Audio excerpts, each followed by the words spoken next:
Siempre Venezuela. 2 horas de información, noticia, cultura, música y la presencia de la migración venezolana en el mundo. A partir de este momento, Venezuela siempre, siempre Venezuela. Amigos de Venezuela siempre, siempre Venezuela, iniciamos así esta edición del programa, como siempre llevándoles a ustedes información, comentarios, noticias, música, entrevistas, todo lo que tiene que ver con Venezuela y su migración a lo largo y ancho del mundo. Esto lo hacemos con mucho cariño y mucho respeto para todos ustedes a través de esta señal, 5 emisoras que se enlazan, 4 en Colombia, 1 en Aruba, para llevarles a ustedes la señal de nuestro programa Siempre Venezuela en nuestros horarios habituales. También contamos con el Facebook Live, que nos permite estar en cualquier parte del mundo, y también nuestro aporte de redes sociales, nuestro canal YouTube Siempre Venezuela, nuestra página web siemprevenezuelaweb.com y nuestros canales en Twitter, Facebook e Instagram, Siempre Venezuela Radio. Así que esto no solamente es hecho por una persona, esto es un equipo en donde está Vanessa Chacón en la producción, Camilo García en redes sociales y apoyo técnico, nuestros equipos de operadores, Royson Merchan, Roberto Alessi Rojas y Alex Meneses, que se encuentran en las emisoras controlando. También en nuestro apoyo contamos con nuestros corresponsales que desde diversas partes de Colombia también nos llevan información, y dentro de Venezuela también. Este trabajo también cuenta con mi presencia, Alan Peralta, llevándoles a ustedes todos los comentarios de las noticias más importantes del día. Como siempre, iniciamos nuestro programa en la edición meridiana con ese brollito con Carlos Uzcategui, el Miura, al cual presentamos esta tarde. Carlos, ¿cómo estás? Bienvenido.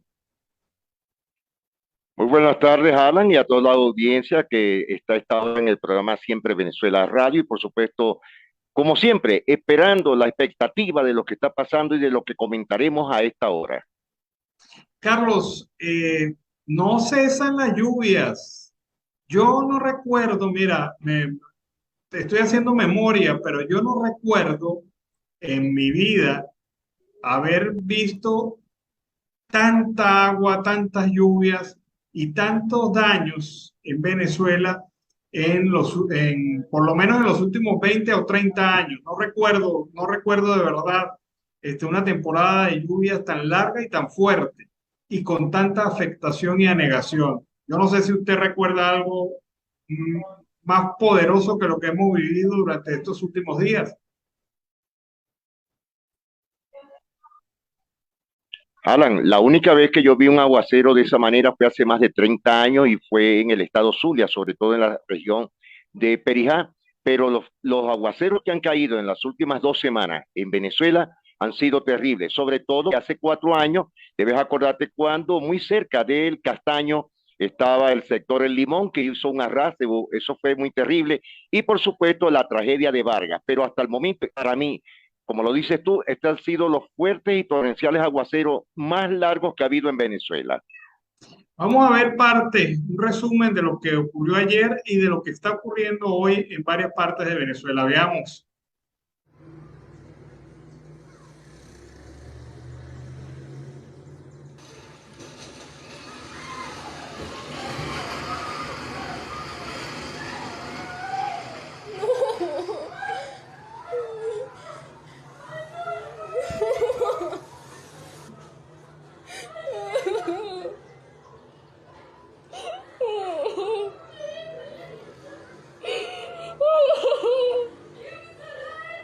Necesitamos que salgan todos de las casas.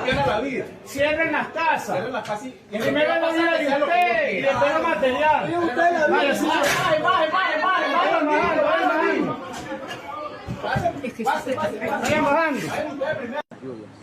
Se nos desbordaron 2 quebradas, mucha lluvia, algunos estacionamientos, algunos edificios colapsaron. Tuvimos 2 vías colapsadas también, 2 vehículos que quedaron atrapados donde estaba esta lluvia que anegaba estos sectores. Por lo demás, 3 derrumbes, 2 árboles que han caído, una vía en el sector del sitio que tiene una falla importante de borde, y por lo demás seguimos en la calle con Protección Civil, Emergencia Los Alias, la Dirección de Ingeniería Municipal, Servicios Públicos, y seguimos recibiendo los aportes de nuestros vecinos. Así está el pueblo de San Antonio en este momento, está inundado completamente.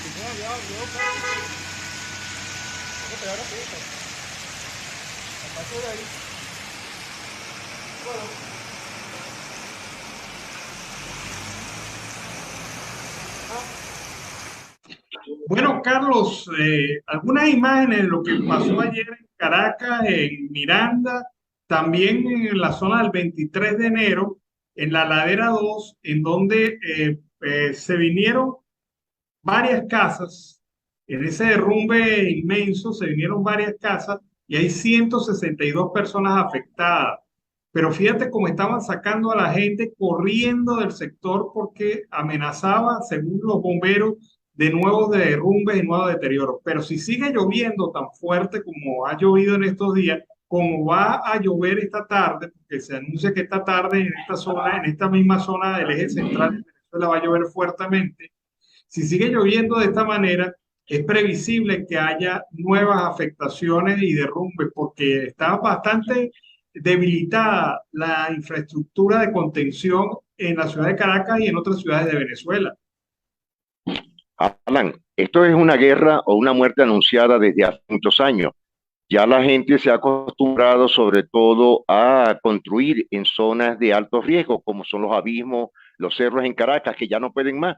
Primero, la falta de árboles. Han talado varias montañas. Segundo, no hay una construcción que tenga algún símbolo estratégico de no peligro. Y están haciéndolo desde hace muchos años.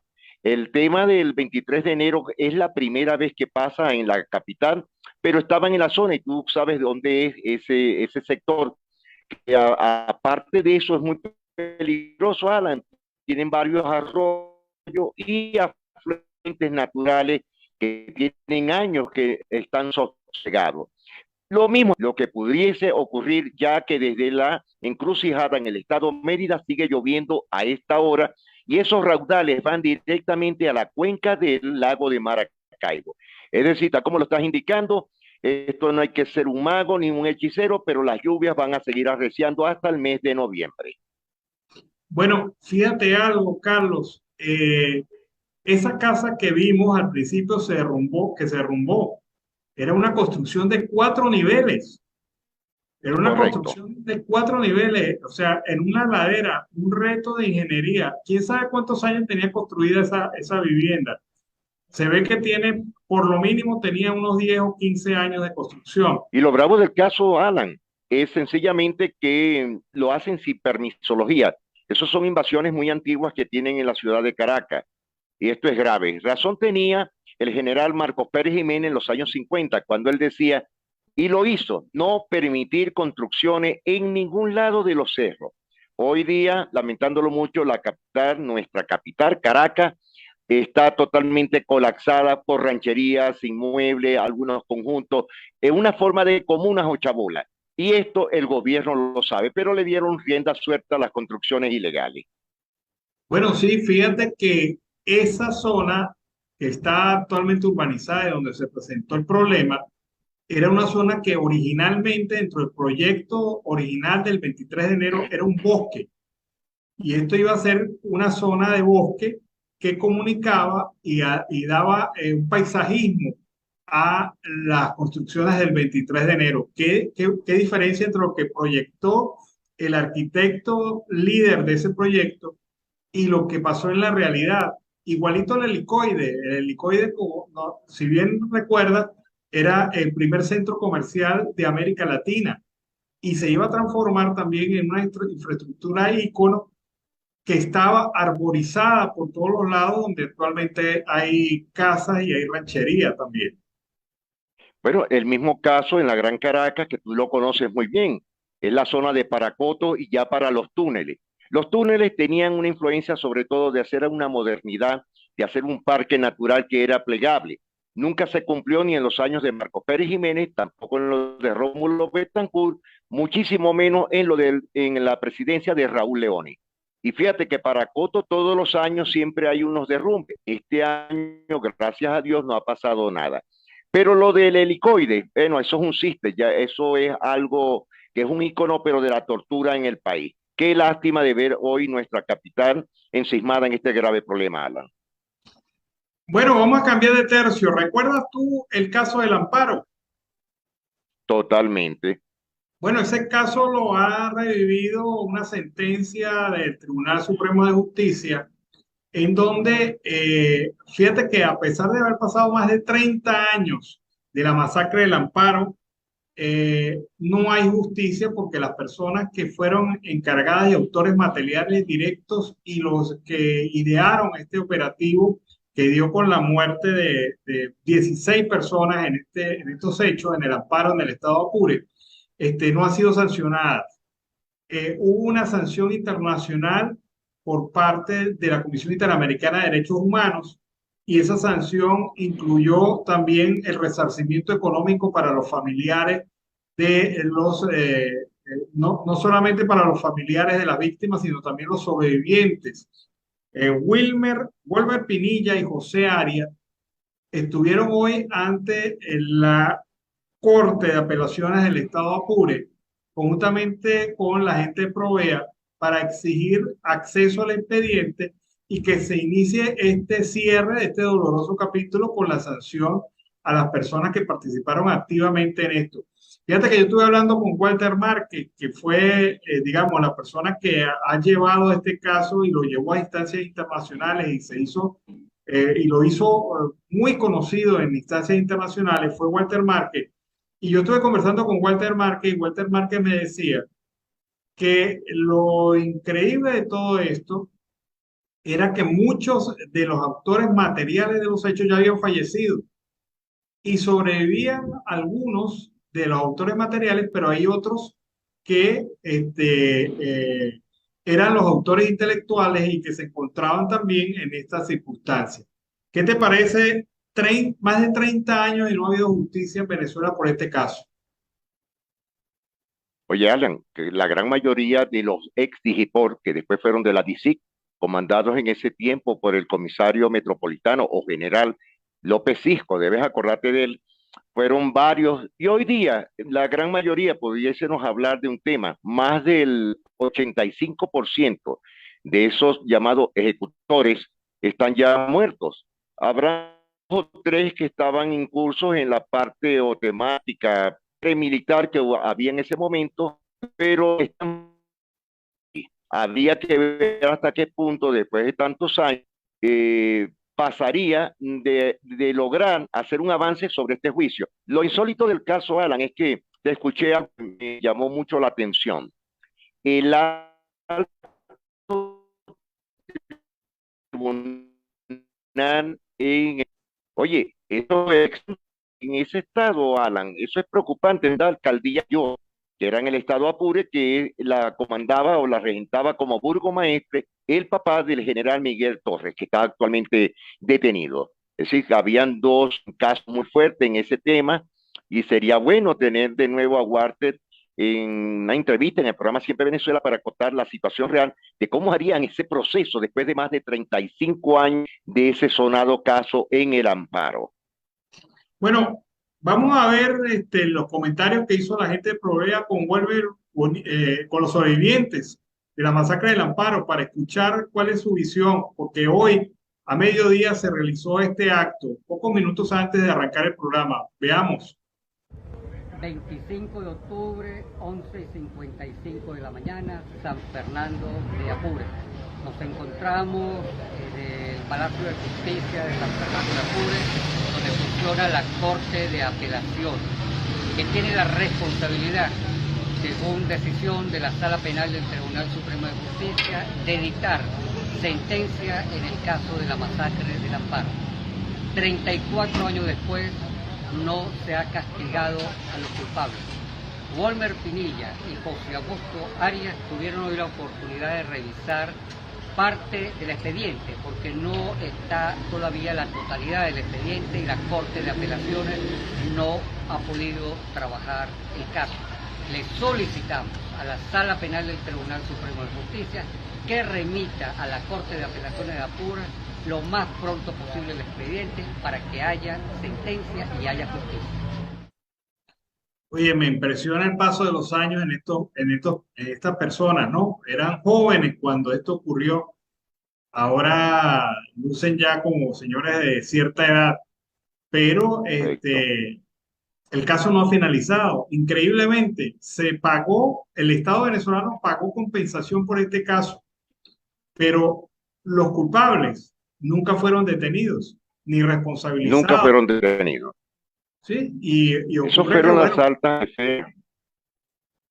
Alan, pero tú, como periodista, investigador y abogado, a tu juicio muy personal, ¿cómo verías tú esa causa jurídica en este momento de compensación a los familiares? ¿Tú crees que será posible en un estado como está el país?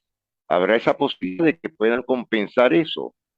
yo lo que veo, Carlos, yo lo que veo es que el, el gobierno va a estar interesado en revivir los hechos del amparo Por para supuesto, utilizarlo como vía política para acusar de violaciones de derechos humanos a la democracia venezolana, al momento democrático venezolano, antes de la llegada del chavismo. Entonces, correcto. es una manera de utilizar políticamente este caso, por eso creo que sí va a haber interés para que se llegue a la sanción penal de los responsables, porque varios generales, actuales generales en retiro, obviamente, pudieran ser inculpados, y varios funcionarios que también se encuentran en retiro pudieran ser inculpados por estos hechos, basándose también en el principio de la no prescripción de las violaciones de derechos humanos en el país. O sea, va a ser una manera de ellos de hacer propaganda. Más que buscar justicia, ellos van a hacer propaganda sobre estos hechos. Sí, otro pote de humo más para seguir teniendo en cuenta algunas situaciones que están pasando actualmente en el país.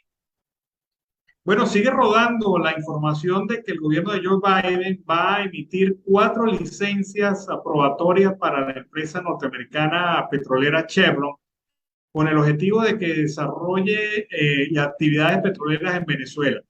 Lo que uno no logra entender es cómo sería la participación de Chevron, porque lo que Chevron ha pedido para invertir y para ingresar a producir en Venezuela es la mayoría accionaria y el poder de decisión dentro de las empresas mixtas que constituye con el Estado venezolano, es decir, con PDVSA.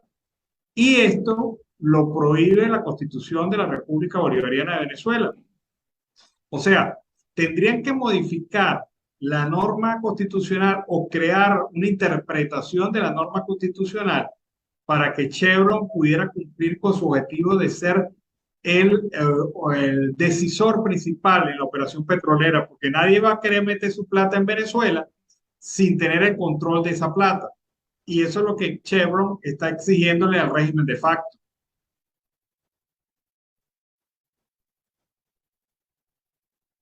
Oye, Alan, pero yo me hago una pregunta sobre la empresa Chevron Texaco y sus filiales, porque Chevron tiene parte de alguna eficiencia, sobre todo en lo que es la producción y el manejo de los hidrocarburos o fluidos dentro de lo que son los sectores de la transmisión de fluidos completo hacia la refinería. Es decir, están cambiando el objetivo, me imagino, por lo que me estás comentando, el objetivo será desde los Estados Unidos, porque cuando Chevron Texaco, porque esa es la verdadera empresa, tenía la coalición completa dentro de los factores desde la Oppenheimer y de las petroleras que estaban en el momento en el país, lo de ello era producir y por supuesto enviar, transformar el petróleo en fluidos, hidroneumáticos, valvulinas, etcétera. Y por supuesto, tenían la capacidad para elaborar lo que se llamaba el Brexit,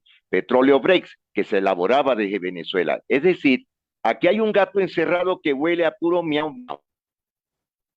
Sí, hay varias cosas ocultas porque se está jugando no Muy solamente, oculta. sí, no solamente se está jugando lo económico, Carlos, se está jugando también lo político y lo diplomático. Es decir, es una mezcla de cosas que todavía están cocinándose o ya están listas casi y que sin duda alguna va a tener un impacto porque la administración Biden no se va a lanzar con la aprobación de las licencias si no tiene garantías en lo político. Y obviamente esas garantías en lo político todavía no están claras. ¿Qué es lo que piden ellos? Que se reabra el diálogo, que se realicen elecciones limpias y transparentes, e incluso se habla de la posibilidad, y esto lo dicen chavistas, de que Maduro no participe en las elecciones, sino participe un tercer candidato que por las encuestas debería ser la Cava, pero por la acción y el control político dentro del partido sería el propio Diosdado Cabello. Entonces, Que no tiene aceptación. sí, pero fíjate, fíjate cómo se están manejando las cosas.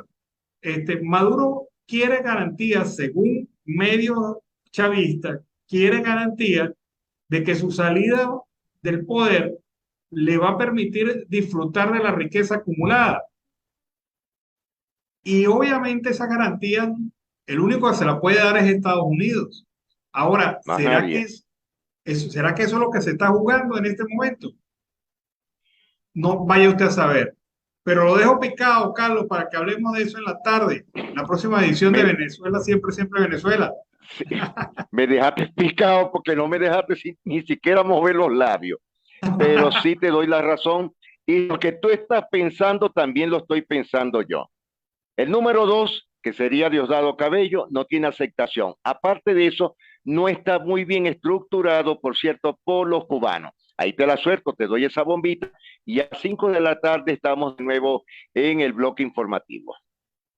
Agrego una cosita más y me retiro lentamente, Carlos. Acuérdate que los cubanos están perdiendo control sobre muchos aspectos estratégicos de la sociedad venezolana. Eso es Y, verdad. y vamos, y como lo comentamos en estos días, y vamos a ver muchas cosas sorprendentes en las próximas jugadas de ajedrez que está haciendo los altos gobiernos, porque esto no se decide solamente aquí en Venezuela, esto se No, en decide, absoluto. esto se decide en Rusia, en China, en Estados Unidos y hasta en Cuba, cediendo algunas cosas, pero ganando otras. Es decir, se mueve el Exacto. ajedrez, pero nosotros no jugamos, nosotros somos Hay un espectadores. enroque, hay Ahí. un enroque ahí. Sí, sí, así es. Bueno, no lo pico más porque si no, no va a poder almorzar tranquilo. Vámonos a la pausa comercial y musical del momento y al regreso seguimos acá en Venezuela siempre, siempre Venezuela. Bueno, amigos, seguimos acá en Venezuela siempre, siempre Venezuela. Vean ustedes que a pesar de otras noticias que han copado la escena nacional, como el tema de las lluvias, el tema de Chevron y otras cosas, hay sin duda alguna una agenda social, una agenda que se mantiene, una agenda que sigue exigiendo derechos, sigue exigiendo libertades y oportunidades. Esa agenda tiene eventos. Mañana hay una protesta del sector universitario con el fin de denunciar el pago fraccionado de los aguinaldos y pedir que se le cancele por completo el monto que se les adeuda.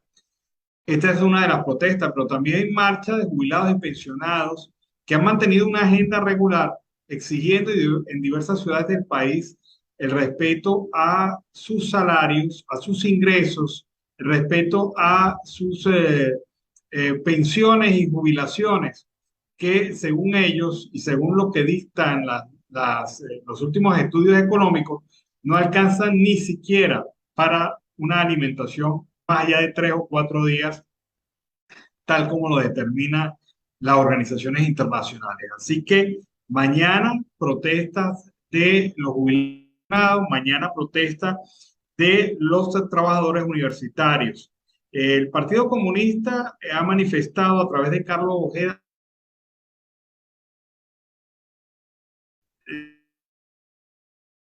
que se suma a la movilización convocada por el sector universitario para el día de mañana.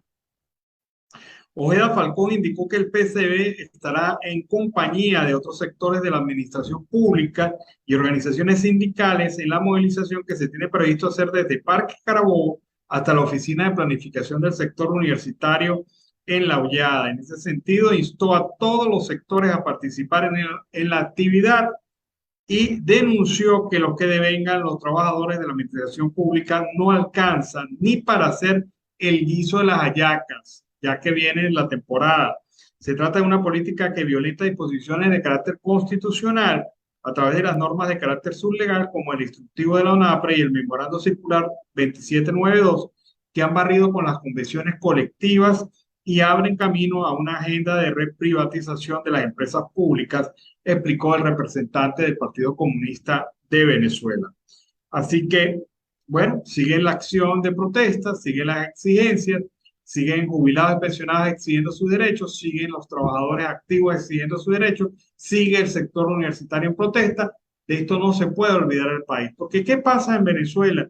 Que un escándalo tapa otro escándalo, que una protesta tapa otra protesta, que una situación o una noticia tapa otra noticia, y nos vamos olvidando de las cosas que están pasando y que realmente afectan a la mayoría de los venezolanos. Ese componente del instructivo ONAPRE no puede ser olvidado y seguirá siendo objeto de acciones por parte de los ciudadanos venezolanos en la búsqueda de sus derechos. Por otra parte, Human Rights Watch ha solicitado nuevamente al presidente de Colombia, Gustavo Petro, que aproveche el restablecimiento de las relaciones diplomáticas con Venezuela para impulsar el respeto a los derechos humanos y al mismo tiempo abordar la crisis humanitaria que ha obligado el éxodo de más de 7,1 millones de personas desde Venezuela. Colombia podría cumplir un rol grave, dice Human Rights Watch, para contribuir a la defensa y la restitucionalización de la democracia en el país, además de enfrentar las violaciones de derechos humanos en Venezuela y en la frontera con Colombia y restablecer los derechos políticos y el Estado de Derecho en Venezuela, en particular a través de la implementación de las recomendaciones de la misión de observación electoral de la Unión Europea de cada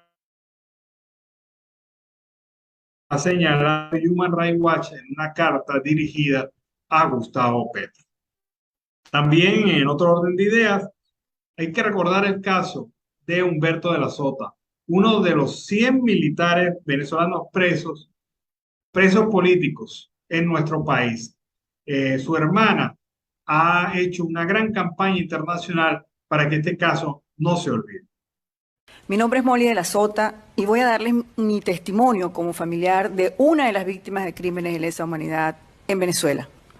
Los militares en Venezuela que cumplen con la Constitución y las leyes son expulsados de las Fuerzas Armadas, detenidos, torturados y condenados a una pena de muerte por falta de atención médica. Mi hermano Luis Humberto de la Sota Quiroga es capitán de navío y es uno de los demás de 100 militares que se encuentran detenidos arbitrariamente en Venezuela.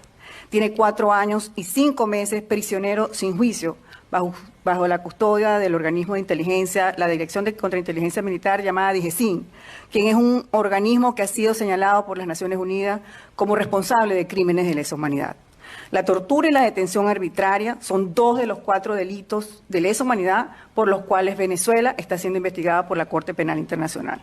El informe presentado por la Misión Independiente de Determinación de los Hechos ante el Consejo de Derechos Humanos el último 20 de septiembre de este año confirma que en Venezuela se cometieron y se siguen cometiendo crímenes de lesa humanidad de manera sistemática.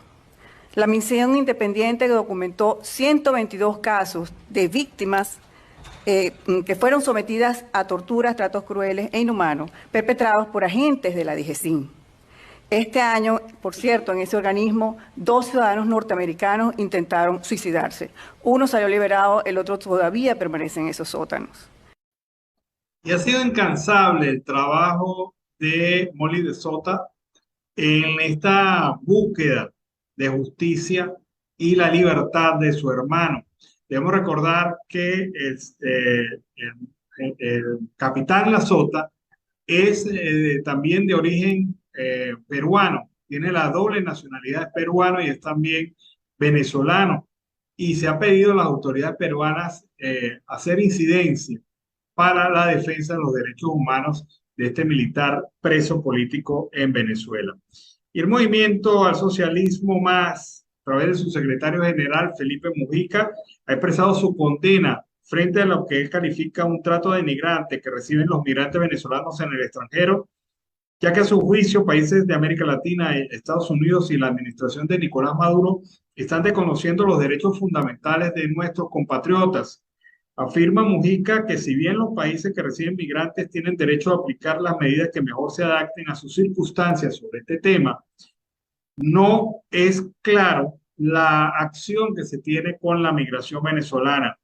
Reciben un trato que es violación abierta a los derechos humanos, afirma el dirigente político.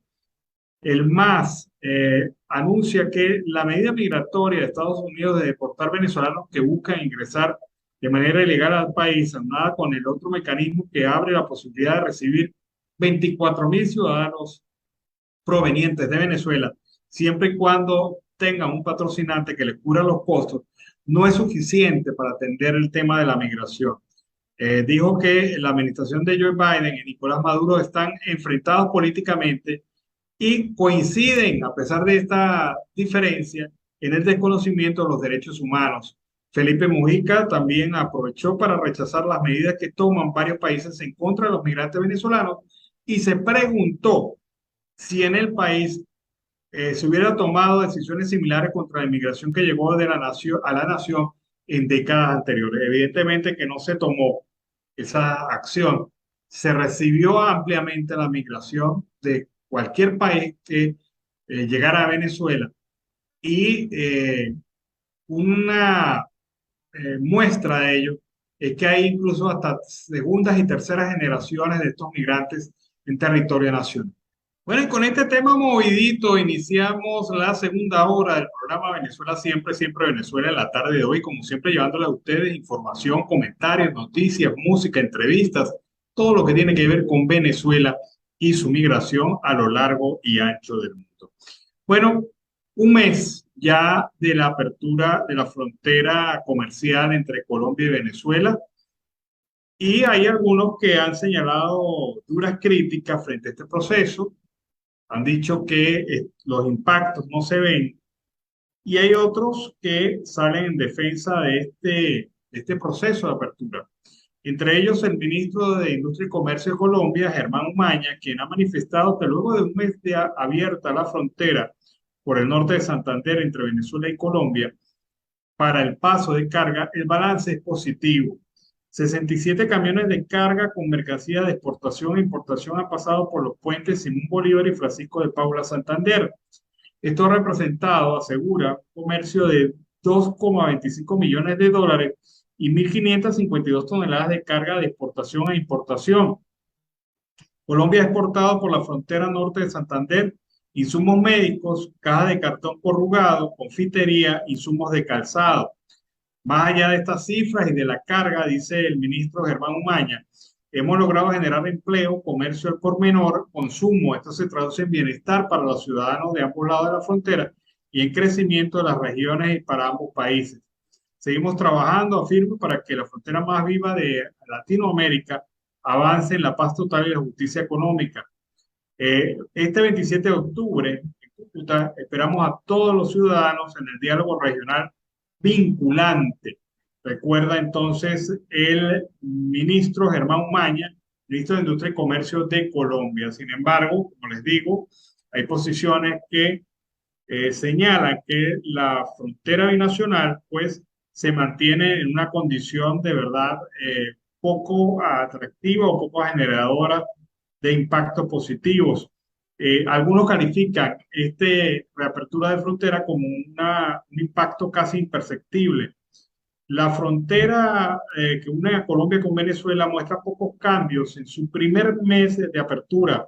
Cada día los transeúntes caminan arrinconados en los extremos de los puentes binacionales para ir de un lado a otro, pues el asfalto está reservado para los camiones de carga.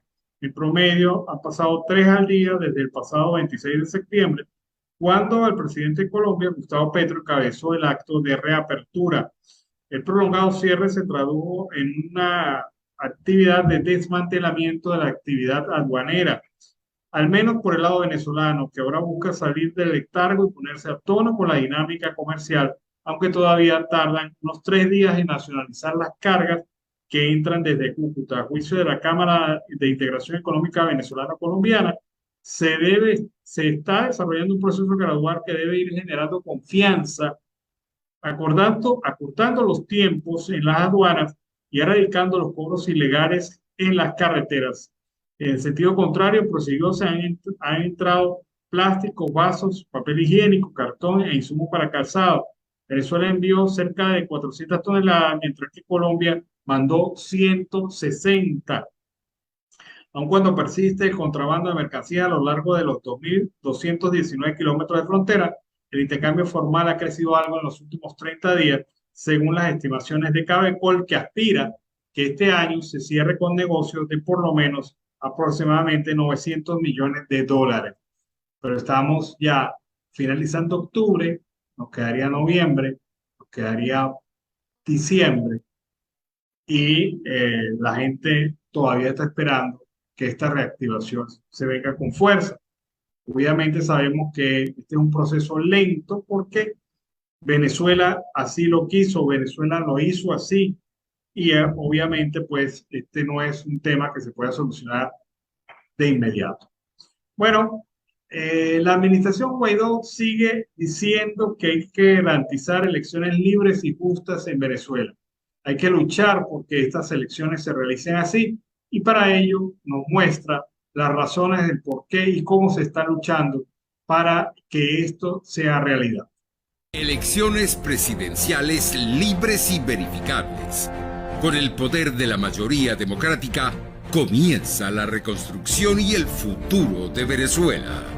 Para lograrlo, hay que presionar a la dictadura por todos los frentes. Los venezolanos debemos exigir fecha y condiciones, unidos con un mismo fin y accionados para lograr un país en progreso y libertad. En las calles protestando, organizados desde la comunidad, participando e integrando voluntades. Es el momento, porque no nos rendimos. El presente y futuro de Venezuela debe ser nuestra elección. Por Venezuela, no te rindas. Bueno, sí, Venezuela no se debe rendir. Las elecciones libres, justas y transparentes, ese es el objetivo, para salir por la vía democrática. El gobierno no va a facilitar esto. Tiene que ser usted como ciudadano el que luche individualmente y después en colectivo por la defensa de los derechos de los venezolanos. Con el régimen no vamos a solucionar ninguno de los problemas del país. Han demostrado incapacidad, han demostrado malversación, han demostrado corrupción, han demostrado todo lo negativo que se pueda pensar del hecho político. Y con ellos no vamos para ningún lado. Definitivamente, el chavismo colapsó. Sus neuronas no están haciendo sinapsis.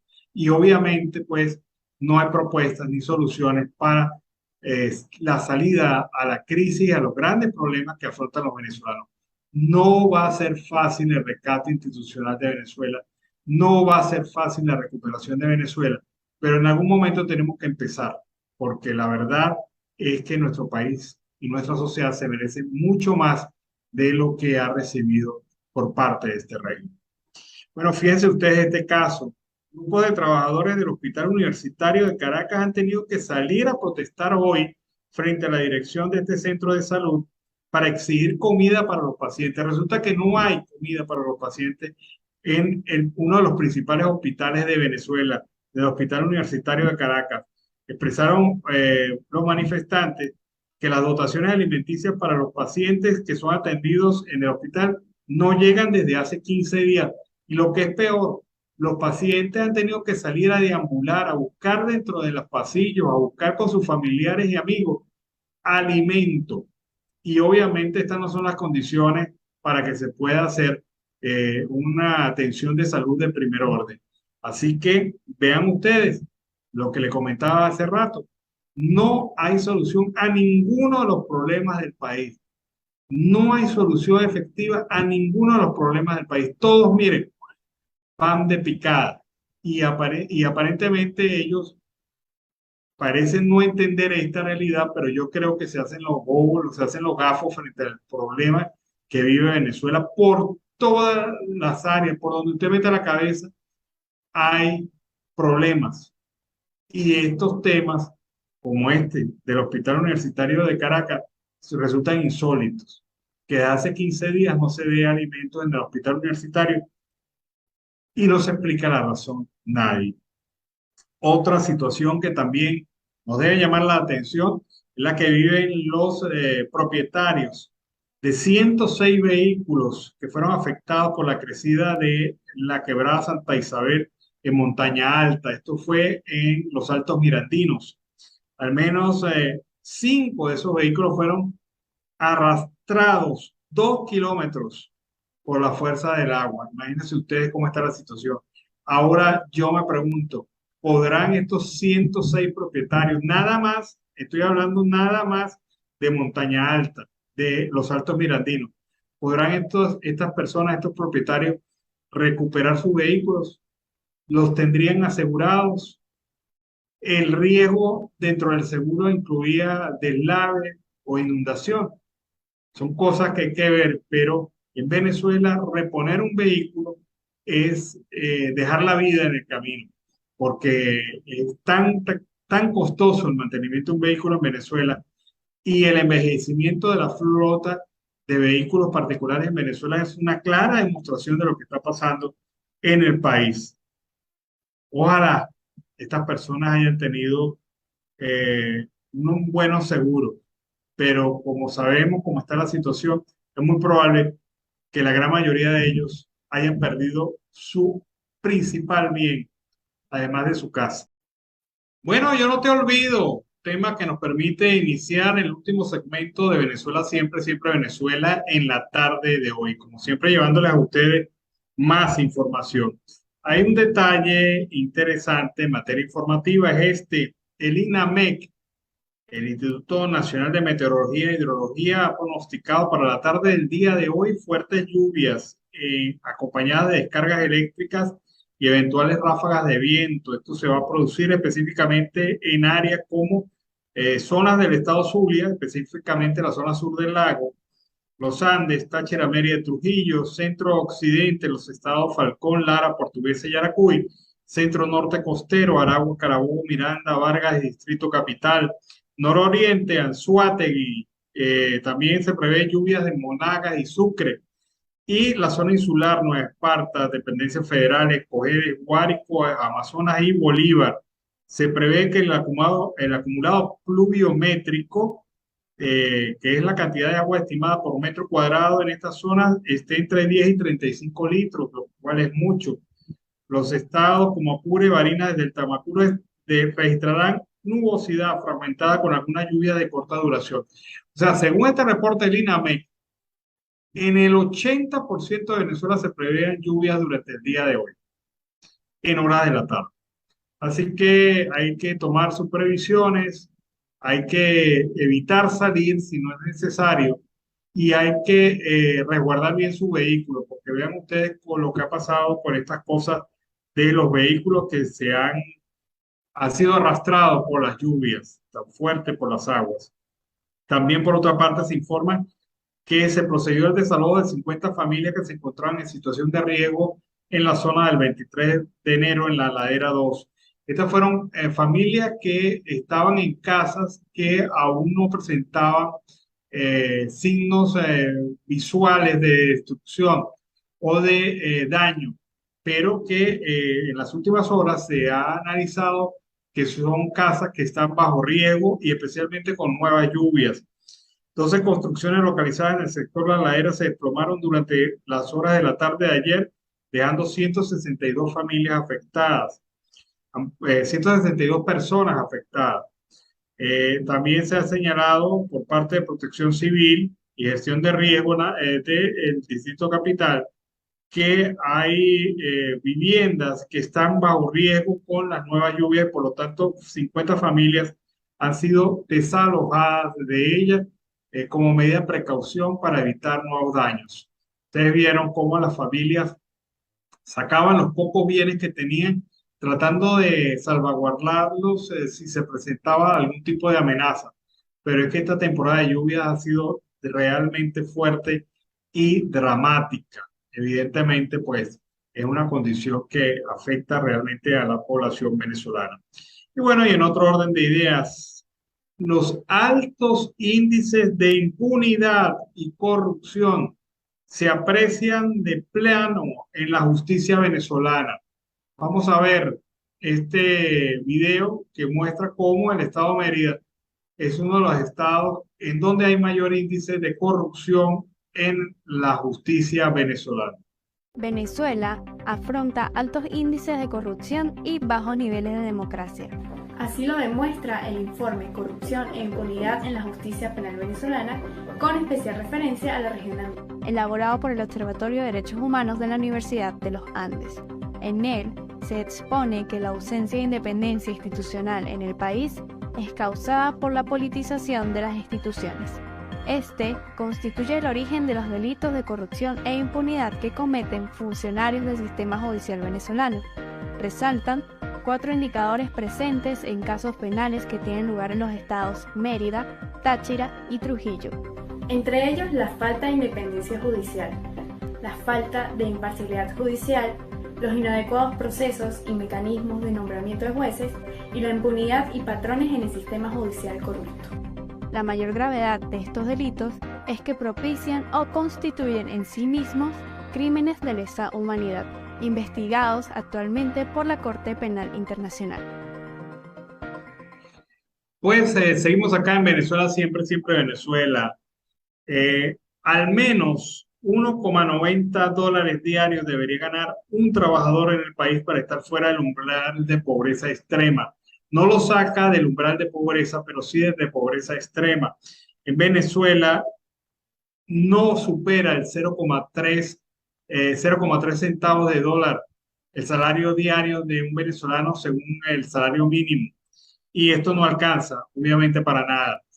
Según organizaciones internacionales, por lo menos $2 diarios debería ganar una persona para estar en condiciones de supervivencia. Pero en Venezuela se estima que con $1,9 al día, un venezolano pudiera salir del umbral de pobreza extrema. Ojo, repito, no quiere decir que haya salido del umbral de pobreza, pero sí por lo menos en la pobreza extrema, que impide que pueda comer por lo menos una vez al día.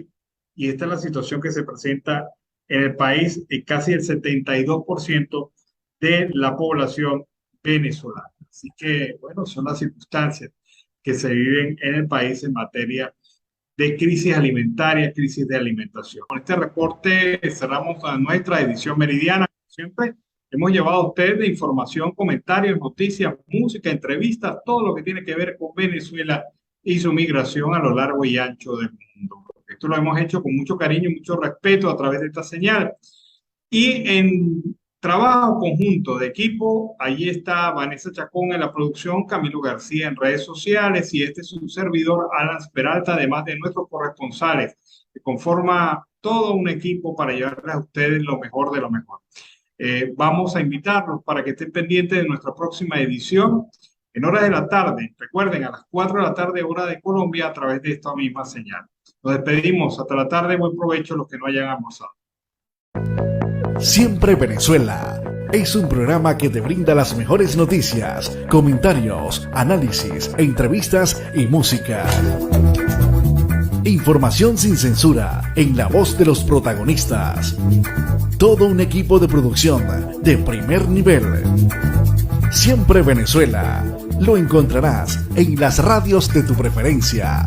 O si no, visítanos en nuestras plataformas digitales. Siempre Venezuela Radio. En Instagram, Facebook y Twitter. De lunes a viernes le decimos lo que en Venezuela prohíben. Porque somos Venezuela siempre, siempre Venezuela.